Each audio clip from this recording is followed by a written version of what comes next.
C'est cette route qui est en train d'être renouvelée et réaménagée, qui sera la route internationale en provenance de Kananga, dans Mundo, et en face de vous, elle traverse la grande rivière qui sert de frontière entre les deux nations.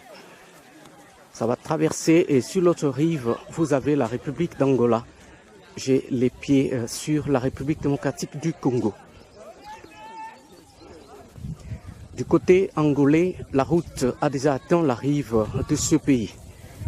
Côté République démocratique du Congo, on est à plus ou moins 100 km au départ de Kananga. Il faudra attendre sur cette route plus de 300 km à parcourir.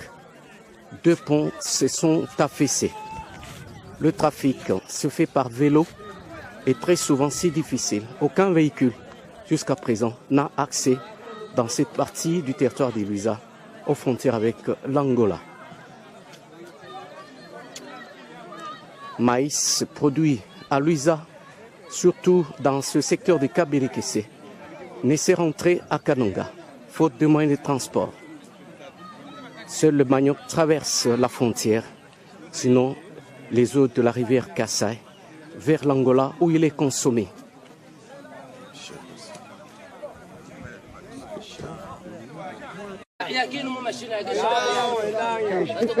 Vous êtes en face d'une pirogue, une embarcation qui vient de l'Angola vers la République démocratique du Congo. Voilà la sortie de l'Angola, c'est par là. Les camions peuvent arriver, comme vous les apercevez, ils s'arrêtent là, sur l'autre rive, avec des marchandises. Et pour arriver au Congo, il faut la pirogue.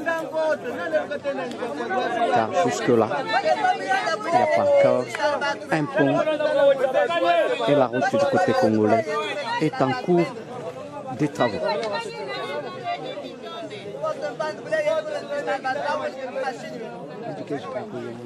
Ils amènent un peu de tout.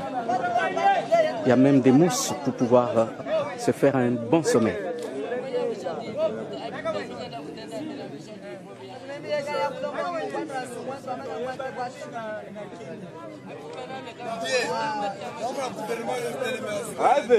Non, mais changeons au capi déjà là-dedans. Au capi Nathan. Au capi Nathan. Au capi caméra, au capi Nathan.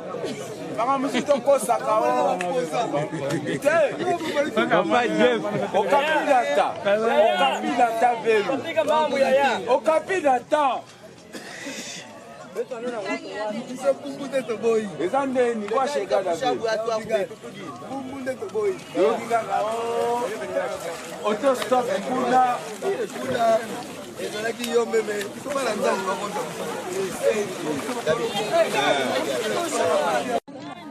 Ils partent en pirogue, mais nous avons appris qu'il y a une route qui vient de Kananga qui doit passer par ici. C'est vrai ou vous confirmez ça? Effectivement, c'est un projet que le gouvernement a déjà entretenu. Je pense que même de l'autre côté, la route est déjà jusqu'à la rivière, au bord même de la rivière. C'est ici au Congo que nous attendons d'un moment à l'autre, peut-être la route pourra arriver. Qu'est-ce qu'une telle route peut apporter à un chef comme vous et surtout à la vie de votre population? Merci beaucoup pour m'avoir posé cette question.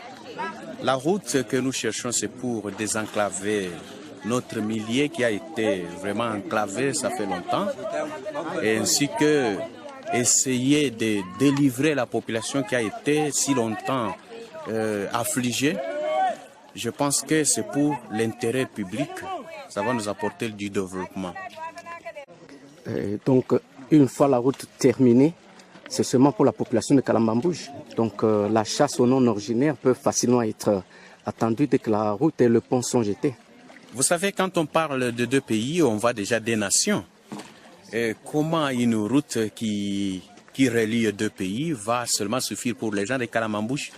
C'est pour l'intérêt international, pas même national, mais c'est pour l'intérêt international. Donc nous cherchons l'intérêt international, c'est pour privilégier tout le monde, même les gens de l'Angola, même du Congo, Je pense que du côté Congo, notre projet ici, c'est un projet qui concerne 3 provinces. La province du Kasaï occidental, la province du Kasaï oriental et la province de Maniema. Je pense que même la moitié de Katanga va se ravitailler toujours de ce même projet.